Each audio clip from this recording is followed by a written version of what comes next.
Ja, Jesus, du kommst bald und wir erwarten dich. Das ist das nächste grosse Ereignis, das dieser Welt bevorstehen wird. Herr, wir freuen uns, wenn du zurückkommst. Wir freuen uns, wenn wir eine Hoffnung haben auf die Ewigkeit, wenn wir eine Hoffnung haben und eine Gewissheit haben, wir werden ewig mit dir zusammen sein. Danke vielmals, dass wir so eine Aussicht haben, so eine freudige Erwartung haben. Und ich möchte dich bitten, dass du einfach die freudige Erwartung in uns wachsen lässt. Und dass wir auch Salz und Licht sind in dieser Welt, die von dieser freudigen Erwartung einfach sprühen. Amen. Guten Morgen miteinander. Stefan Kim, habt ihr schon gehört, das ist mein Name. Einige kennen mich, einige werden mich noch nicht kennen. Ich bin verheiratet, ich mache es ganz kurz. Wir haben 2 erwachsene Söhne. Ich bin der FEG Efretiken Pastor und eben so einmal im Jahr höchstens einmal bei euch. Das freut mich immer sehr. Gewisse Gesichter kenne ich langsam ein bisschen, das ist schön. Ihr kennt mich vielleicht auch schon vom Gesehen her. Wer mich schon ein bisschen kennt, weiss, ich habe mich literarisch noch ein bisschen verwirklicht. Und etwas Neues, was ihr noch nicht kennt, ist ein kleines Traktat. Sorgen entsorgen.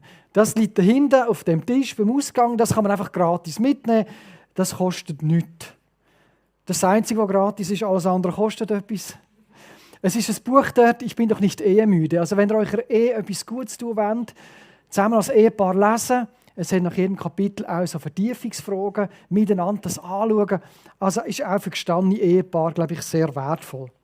Denn ein Buch über Himmel und Hölle, das Thema, das ich finde, ist völlig unterbeleuchtet in der heutigen Zeit, aber ganz wichtig. Was ist zum Beispiel mit Homosexuellen, mit Selbstmördern? Kommen die auch in den Himmel? Oder wie ist das? Ganz spannende Fragen werden darin beantwortet. Oder wenn du deine Beziehung mit Gott möchtest vertiefen, mit Gott reden, das Beziehungsgebet nach dem Unser Vater. Wie kann ich Beziehung mit Gott pflegen, dass das nicht nur so bis an die Decke geht? Also das ist auch etwas, was ich empfehlen kann. Dann Gottes Liebe erfahren und weiterschenken. Das ist so eine Reise durch den Epheserbrief, ganz praktische Themen. Dann etwas über den Heiligen Geist. Und nicht zuletzt, lehre uns bedenken, dass wir sterben müssen, auf dass wir klug werden. Das ist etwas zum Ausfüllen. Wenn du stirbst für deine Hinterbliebenen, es geht um Patientenverfügung, um Vorsorgeauftrag, schau das mindestens einmal an. Ich ärgere mich immer ein bisschen bei Beerdigungen, wenn nichts geregelt ist. Das ist für die Hinterbliebenen so etwas von mühsam und für mich als Pfarrer auch. Gut. Ich treffe öfters Menschen, die entmutigt sind. Entmutigt sind aus ganz unterschiedlichen Gründen. Gewisse sind so ermutigt, dass sie nicht mehr auf Gott hören wollen. Und ich selber kenne auch Entmutigung. Ich fühle mich oft schwach. Ich habe zum Teil Schmerzen, zum Teil chronische Schmerzen. Und gerade dann fühle ich mich extrem entmutigt, wenn das einfach so andauernd irgendetwas weh macht. Dann bin ich zudem noch eher ein ungeduldiger Mensch mit hohen Ansprüchen. Und es ist optimal zum entmutigt werden. Also wenn du so richtig entmutigt werden willst, dann musst du einfach ein perfektionistischer, ungeduldiger Mensch sein. Das ist die beste Voraussetzung, dass du entmutigt wirst. Und ich weiss, die so sind, die merken jetzt das gerade, dass das bei ihnen oft zu dem führt. So geht es mir einmal. Ich weiss nicht, was dich im Moment gerade entmutigt. Vielleicht bist du auch super gut drauf, kann ja durchaus sein. Aber es kann durchaus sein, dass dich etwas entmutigt. Vielleicht sind die Finanzen, es wird alles teurer im Moment, oder? Hast du vielleicht eine Hypothek, die jetzt gerade fällig wird? Dumm gelaufen, ist bei mir auch gerade so. Ist einfach blöd, oder, wenn du jetzt neu abschließen musst. Ist entmutigend, ist mühsam. Oder vielleicht ist deine Gesundheit eine Diagnose, die echt entmutigend ist. Vielleicht ist es deine Arbeit, vielleicht sind es deine Kinder, vielleicht ist es sogar Gemeinde entmutigend. Ich kann sagen, oder? Und ich sage das nicht als Phrase, sondern ich sage das wirklich aus Überzeugung, es tut mir echt leid, dass du solche Entmutigung erleben musst. Es tut mir leid für dich. Weißt du, wie man das nennt? Mit einem Wort. Welt. Es gehört zu dieser Welt, dass es einfach ganz viel Entmutigung gibt. Das ist völlig normal. Erleben wahrscheinlich alle von uns. Nicht alle gleich. Gewisse sehen das Glas eher halb voll und die anderen halb leer. Das ist mal unterschiedlich. Wenn du entmutigt bist, hast du einen guten Sonntag ausgewählt. Ich möchte über das reden heute, Entmutigung besiegen.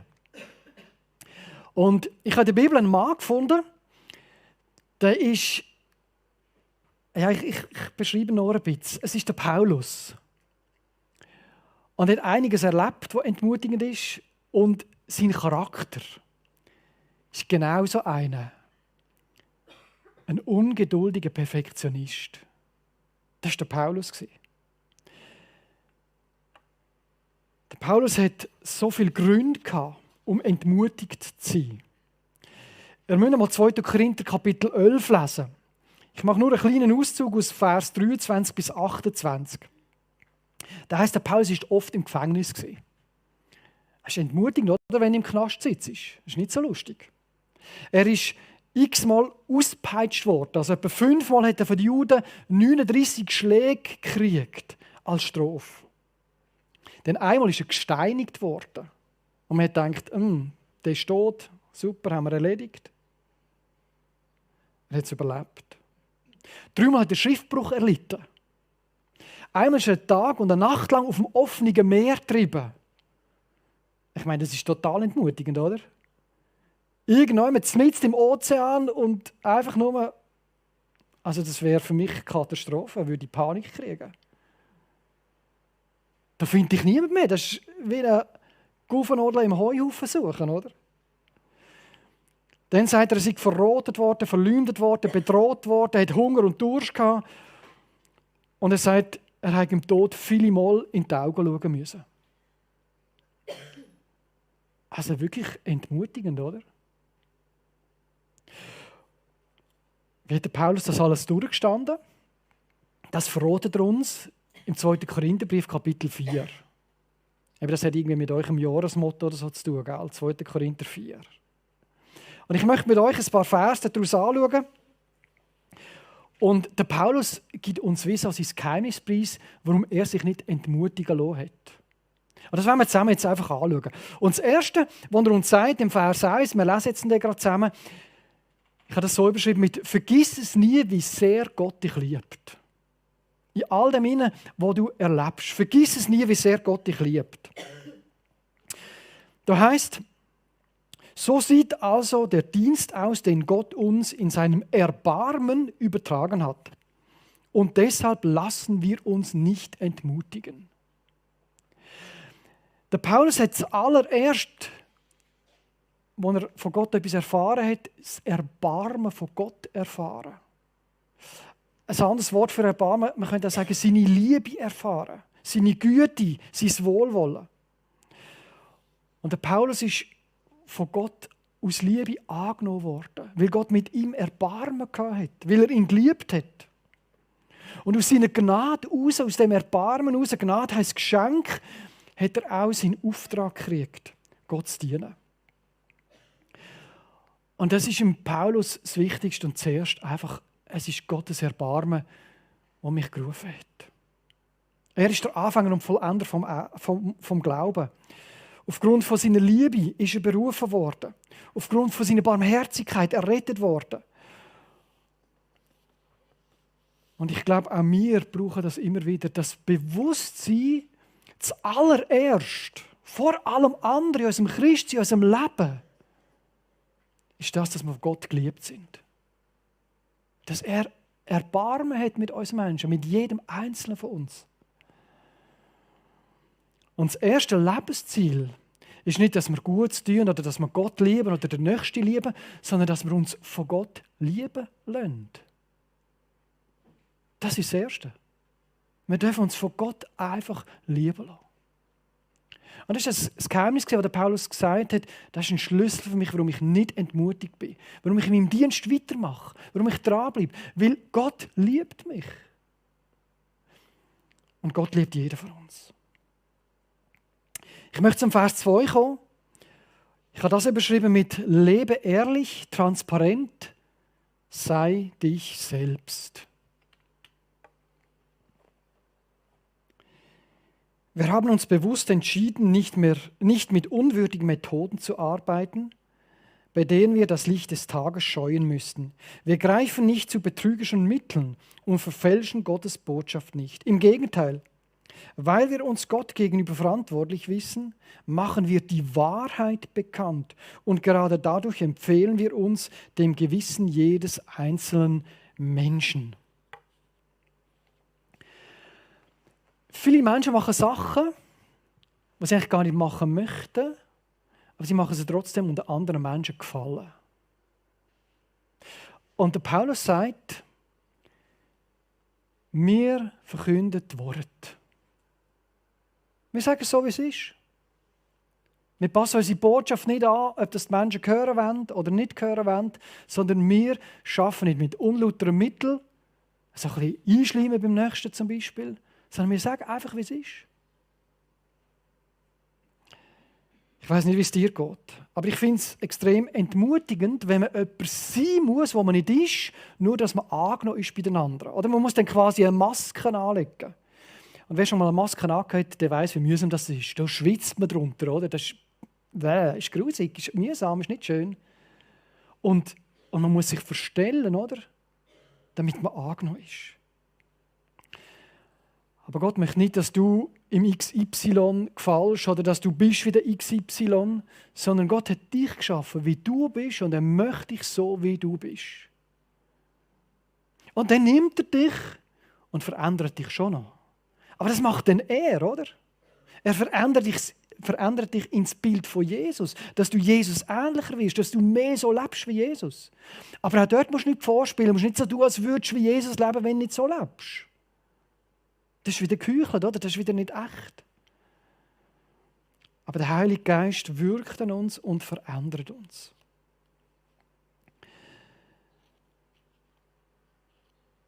Hören wir doch auf, anderen Menschen zu gefallen und ihre Anerkennung zu kriegen. Fangen wir doch so anleben, so zu leben, wie Gott uns gemacht hat und wie wir wirklich sind, auch mit unseren Schwächen. Und dann schaut Gott auf uns ab und sagt, hey, das ist mein Mädel, das ist mein Junge. So wie sie ist, ich habe Freude an ihr. Wir kriegen Gottes Anerkennung. Ist dir auch schon aufgefallen, dass bei den Menschen reicht es doch nie, oder? Du kannst es dem einen recht machen, dann machst du es dem anderen nicht recht. Das merke ich manchmal beim Predigen, oder? Die einen werden angesprochen von meinen Predigten, werden ermutigt und andere finden, kann ich gar nicht anfangen mit dem Typ. Ja, soll ich mich jetzt verstellen, dass ich es jedem will recht machen können? Das funktioniert gar nicht. Und gewisse können manchmal sagen, weißt du, wir müssen viel mehr einfach nur so lieb predigen und so schön predigen und so also auf Deutsch gesagt, sülzig, schleimig. Und ich sage, nein, wenn wir die Bibel lesen, dann hat es manchmal auch ganz harte Worte in der Bibel. Und die müssen wir auch predigen. Das gehört auch dazu. Die Worte predigen. Das ist mein Ziel, das ist meine Absicht. Auch wenn das nicht jedem passt, auch wenn manchmal Leute die Gemeinde verlassen und sagen, suche ich mir eine andere Gemeinde. Ich habe mich bewusst entschieden, ich möchte ehrlich sein, ich möchte transparent sein, ich stand zu meinen Schwächen, ich stand zu meinem Versagen. Und wenn jetzt bei mir in der Gemeinde wäre, würde ich jetzt Folgendes sagen, ich könnte eigentlich froh sein, dass ihr keinen perfekten Pastor habt, oder? Weil stellt euch mal vor, jeden Sonntag würde ich euch einen perfekten Pastor spiegeln. Dann werdet ihr immer entmutigt. Aber wenn ihr mich kennt bei meinen Fehlern, und meine Gemeinde kennt mich mit meinen Fehlern, ihr habt es vielleicht noch ein bisschen weniger, dann haben die jedes Mal Freunde denken, leck, bin ich ein guter Sieg. Also können die Zuschauer sagen oder Zuhörer, oder? Weil das ist so ein Versager dort vorne. Das ist doch viel mehr ermutigend, oder? Auch der hat Schwächen, auch der Pfarrer. Auch ich bin nicht perfekt.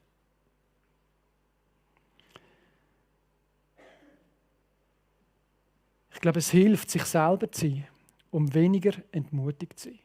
Auch wenn es manchmal Widerstand gibt, auch wenn es manchmal Unverständnis gibt. Der Paulus hat gesagt, er verkündet die Worte, er steht zu den Worten.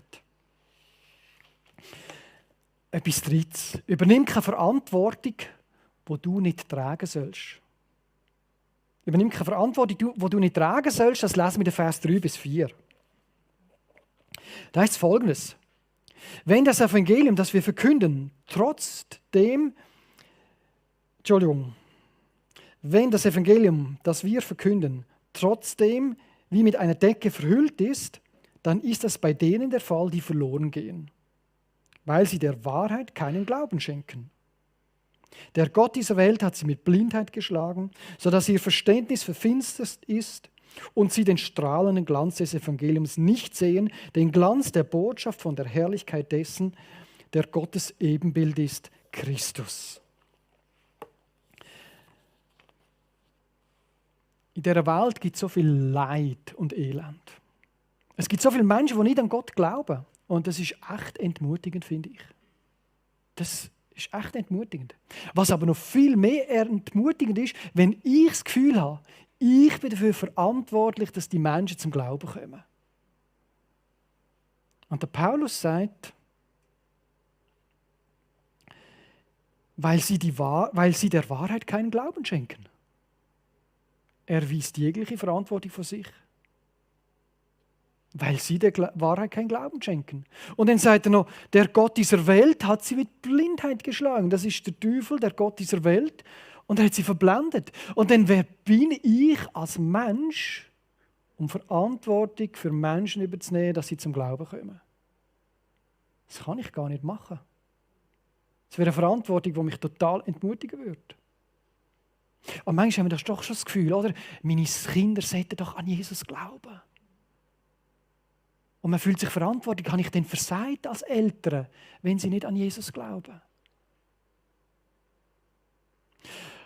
Und alles, was wir wirklich machen können, ist, und das ist ja, glaube ich, unsere Verantwortung, mit Jesus leben und Zeugen sein für Jesus. Mehr können wir nicht machen. Alles andere muss der Heilige Geist machen, muss die Person selber machen, die zum Glauben kommen soll. Das ist nicht unsere Verantwortung. Also übernehmen wir keine Verantwortung, das ist jetzt einfach ein Beispiel, können wir in ganz vielen anderen Bereichen machen, übernehmen wir keine Verantwortung, die wir gar nicht tragen müssen. Sonst sind wir grausam frustriert.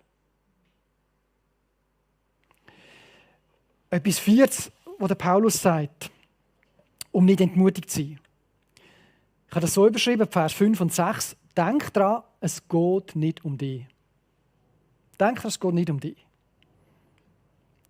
Ich lese Vers 5 und 6.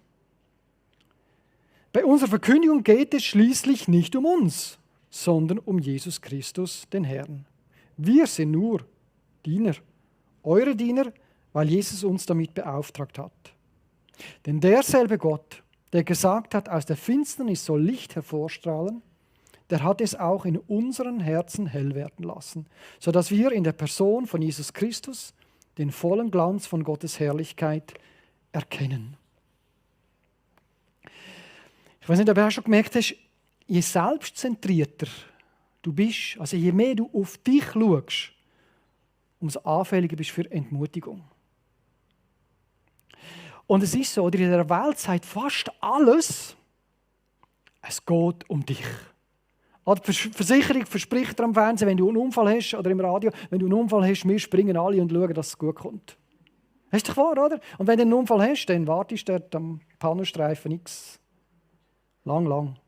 Die springen nicht gerade so schnell, wie sie erzählen im Fernsehen. Und auch sonst heißt es, oder? Schau für dich, du bist es wert. Nur das Beste für dich. Und so weiter, oder? Du verdienst es.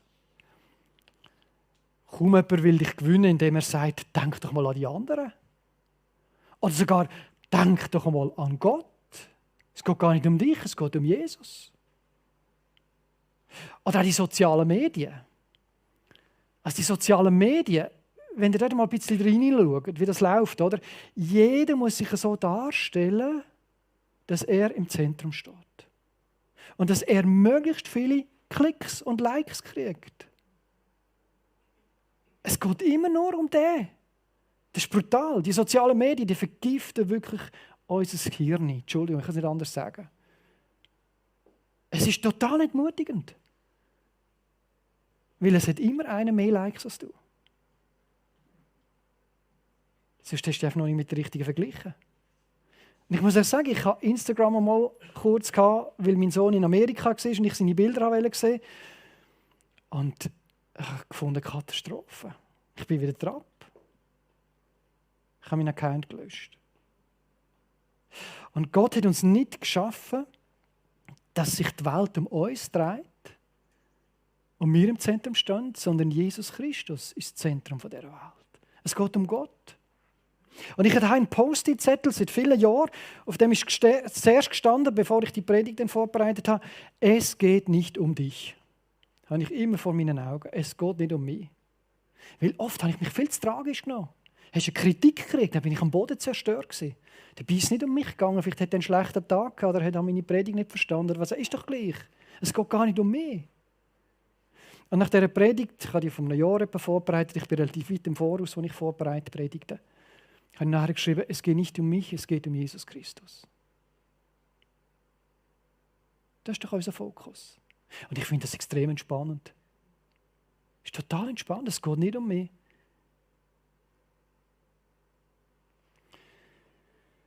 Wenn mal jemand zu teilig ist, darf er gerne vorbeikommen, den Post-it-Zettel anschauen, kriegt einen Kaffee. Einfach, wenn ihr Lust habt. Ein 5. Gedanke von Paulus. Da kommen wir zu dem Trailer, das ist der Vers 7. Ich habe den so überschrieben mit «Wir haben alle einen Sprung in der Schüssel». Das heißt, wir allerdings sind für diesen kostbaren Schatz, der uns anvertraut ist, nur wie zerbrechliche Gefäße. Denn es soll deutlich werden, dass die alles überragende Kraft, die in unserem Leben wirksam ist, Gottes Kraft ist und nicht aus uns selbst kommt. Oder wenn man meint, er müsse ein Superchrist sein, der wird immer wieder frustriert sein. Weil er scheitert einfach immer wieder, oder? Es ist doch so. Wir werden entmutigt, wenn wir unsere menschlichen Grenzen nicht anerkennen. Und wie befreit ist es doch zu hören, dass wir nur irdische Gefäße sind. Also wir sind Geschirr im Bild gesprochen, oder? Und was machst du mit Geschirr? Geschirr schlägst du mal jemanden an, dann tschuck, springt der Ecken ab oder so, dann sieht es nicht mehr so schön aus.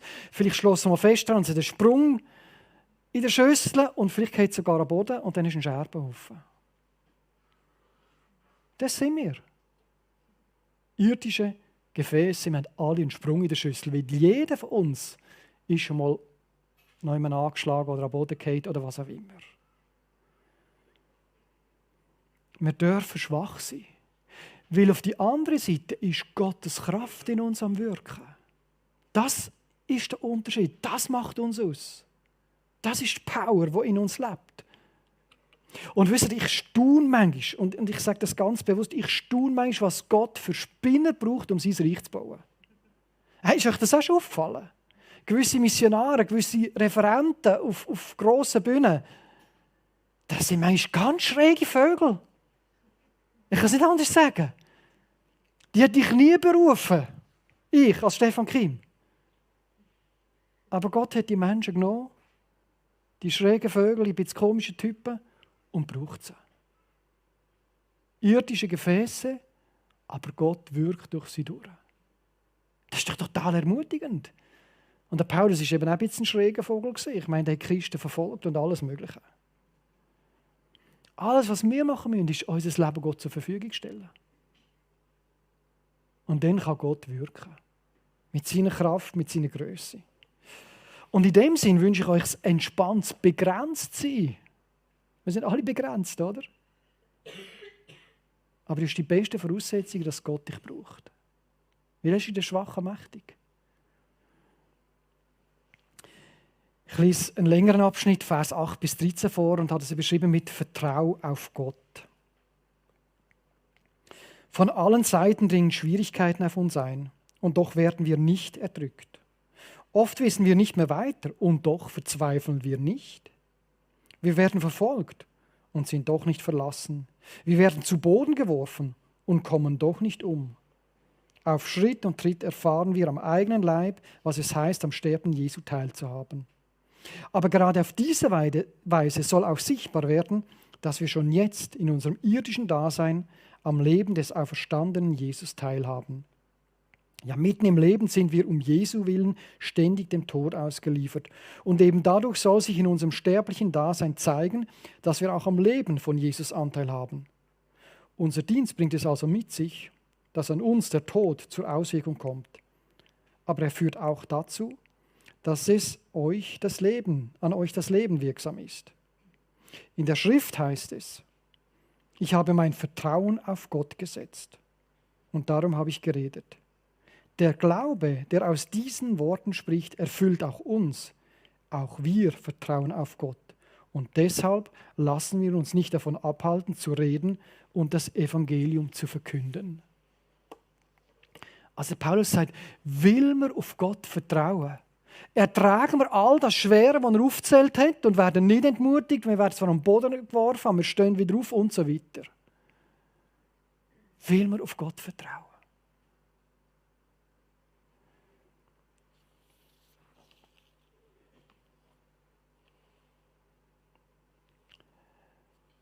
Das Antiserum für Entmutigung. Entmutigung ist ein Gift. Das vergiftet unser Leben, das macht unser Leben kaputt. Und das Antiserum ist der Glaube an Gott. Das Vertrauen auf Gott. Dass er in allem dabei ist. Dass er uns durch alles durchdreht. Dass er uns wieder aufrichtet. Wir haben in den Liedern ganz ermutigende Texte gesungen. Wir erwarten seine Rückkehr und so weiter. Und trotzdem, der Paulus hat Leid erfahren. Trotz seinem Glauben, trotz seinem Vertrauen. Ganz vieles Leiden. Und auch Jesus hat gelitten. Der Sohn Gottes. Bis hin zum Kreuz, zum Tod am Kreuz.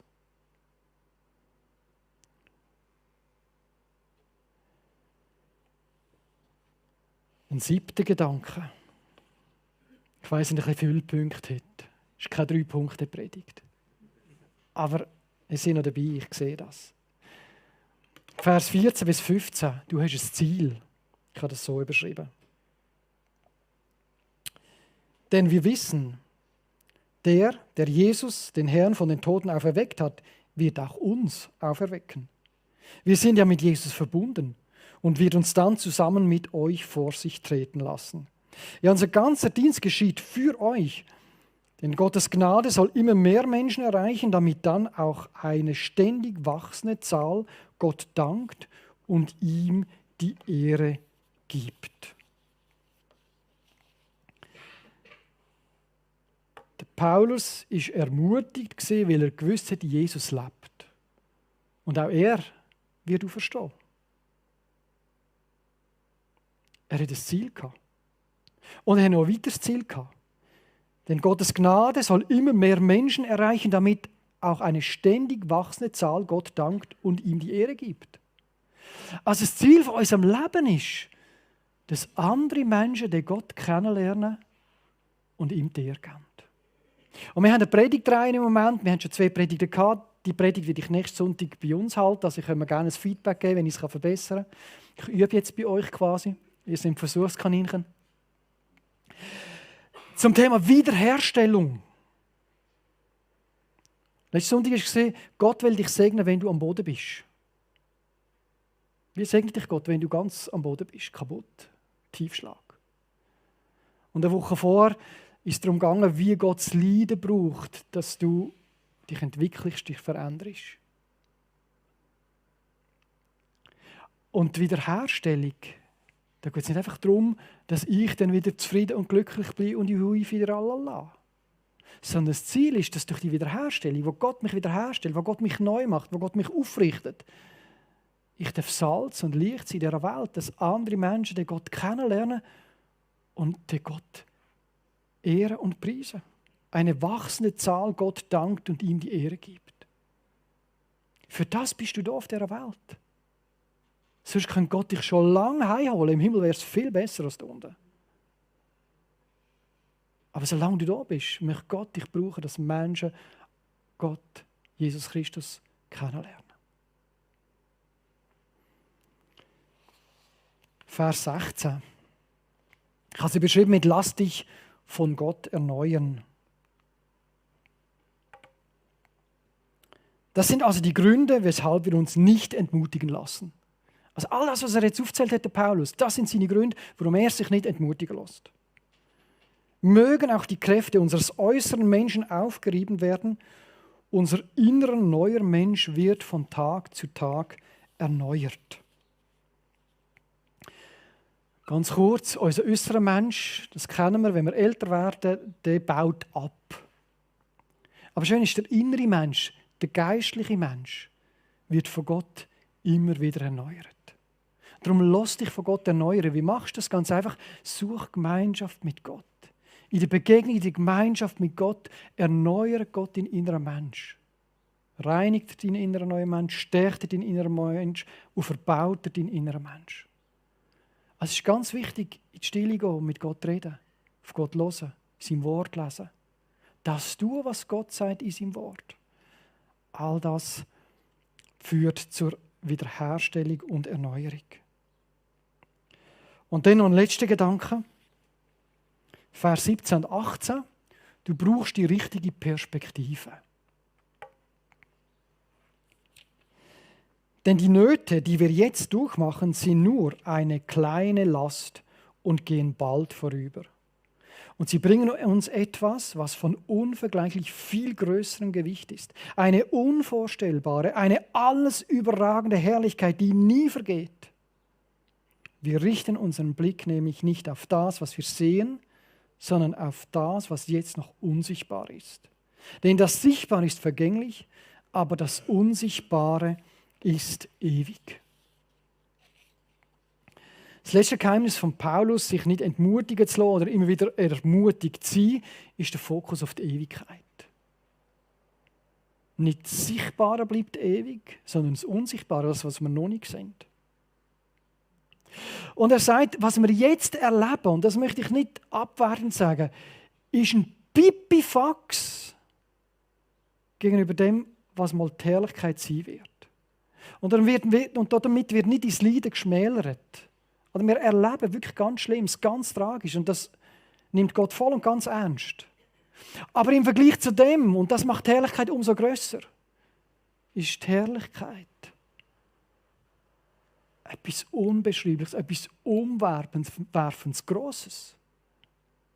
Das ist einfach das, was du jetzt erlebst, was entmutigend, was abdrückend ist und so weiter, ist nichts dagegen. Und es kann durchaus sehr schlimm sein. Das bin ich mir sehr wohl bewusst.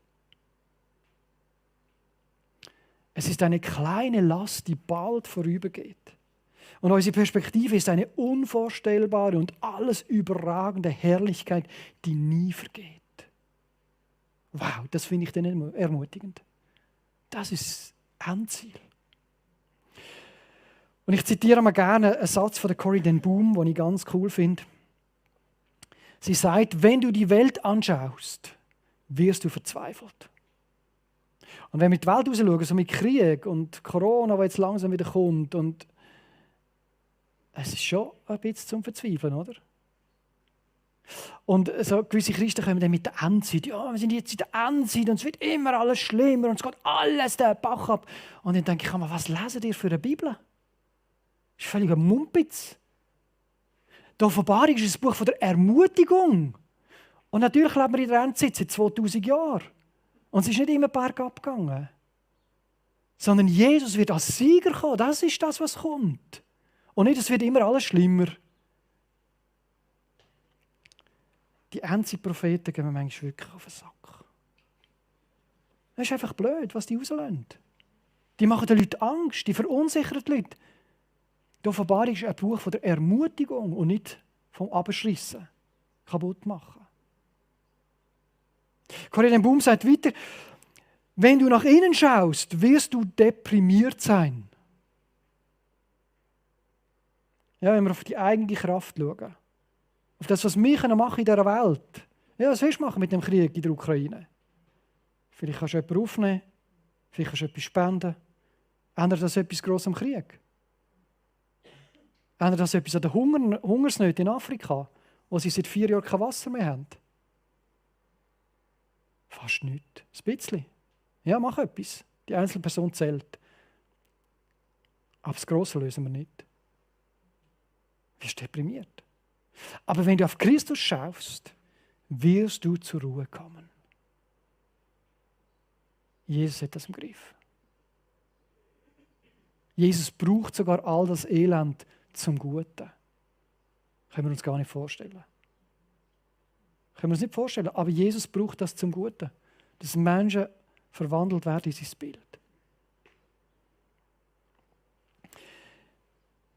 Das sind die 9 Geheimnisse, wo der Paulus in einem Kapitel schreibt, was ihn ermutigt, warum er dranbleibt. Und vielleicht müsst ihr das Kapitel immer wieder mal lesen. Ich finde es enorm wichtig. Als Verstärker möchte ich dich noch ermutigen, die 9 Geheimnisse entfalten ihre Kraft viel mehr, wenn du mit anderen Menschen das Leben teilst. Ich rede von Kleingruppen, Hauskreisen, ich weiß nicht, ob ihr so etwas auch habt und wie ihr es nennt. Aber ich glaube, es ist ganz wichtig, wenn du in einer Gruppe bist, wo ihr euch gegenseitig unterstützen könnt. Eben ermutigen in der Entmutigung. Das so als letzter Gedanke. Und ich möchte noch beten und dann kommt der Simon führen und wird uns ins Abendmahl hineinführen. Auch etwas Ermutigendes, wo wir daran denken, hey, Jesus ist für uns gestorben und wir haben Vergebung von all unserer Schuld. Und er hat gezahlt und das genügt, was er gemacht hat. Und wir können nichts mehr dazu beitragen. Ich möchte beten. Ja, Vater im Himmel, ich danke dir, dass du uns dein Wort gegeben hast. Und ich danke dir, dass du einen Paulus berufen hast, der so ein Perfektionist war, aber auch ein ungeduldiger Mensch, der deine Gemeinde verfolgt hat. Und dann bist du ihm begegnet und dann hast du den Paulus umgekehrt, durch deine Liebe, wo du ihm begegnet bist. Durch deine Herrlichkeit. Und der Paulus hat ganz viel auf sich nehmen. Und darum hat er uns so ein wertvolles Kapitel geschrieben, hier im 2. Korintherbrief, Kapitel 4. Das ganze Kapitel, wie er Entmutigung besiegt hat. Und ich möchte dich für uns bitten, dass wir die einzelnen Tatsachen, die einzelnen Schritte können durchdenken, können zu Herzen nehmen, können umsetzen in unserem Alltag. Damit wir weniger entmutigt sind und mehr ermutigt sind. Amen.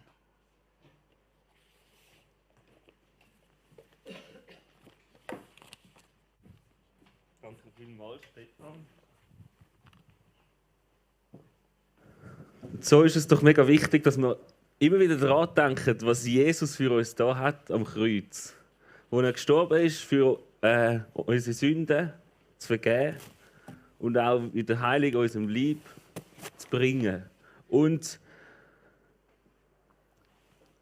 ich wollte euch jetzt einladen, wenn du glaubst, Jesus Christus ist dein Herr, ganz bewusst daran denken, wie er gesagt hat, tut es zu meinem Gedächtnis, an Jesus daran denken, was er für dich da hat. Ich möchte dich einladen, zum kleines Abendmahl nehmen. Es ist hinten auf den 2 Tischchen aufbauen, wo wir jetzt dann in einer freien Zeit dürfen wirklich frei fühlen, zum Hintergehen und euch zu bedienen. Und zum Einsteigen möchte ich einfach die Worte nochmal aus der Bibel lesen, wo es stehen im 1. Korinther 11, 23 bis 25, wo es heißt: In der Nacht, in der unser Herr Jesus verraten wurde, nahm er das Brot, dankte Gott dafür, teilte es und sprach: Das ist mein Leib, der für euch hingegeben wird. Denkt daran, so oft ihr dieses Brot esst. Dann nahm er den Kelch und sprach: Dieser Kelch ist der neue Bund zwischen Gott und euch, der durch mein Blut besiegelt wird. Denkt daran, so oft ihr daraus trinkt. Eine Zeit, um daran zu denken, was Jesus für dich tun hat. Und das wird nachher dann übergehen in Worship, wo wir Gottes Namen zusammen anbeten dürfen, wo ihr dann werdet automatisch merken, wie es dann weitergeht. Und um in die Zeit einsteigen, möchte ich einfach noch schnell beten. Jesus, ich danke dir, dass wir daran denken, was du für uns da hast. Dass wir das Brot vom Zeichen von deinem Leib nehmen, das du für uns gegeben hast. Es ist so schön, dass wir an dieser Verheißung festheben, wer von diesem Brot essen wird, der wird in Ewigkeit leben. Danke, Jesus, dürfen wir von dem Kelch trinken, im Vertrauen darauf, dass das rein macht von unseren Sünden. Und danke dir, dass du uns auch hilfst, das immer wieder mit einem aufrichtigen Herzen zu empfangen und ganz bewusst an dich zu denken, Jesus. Amen.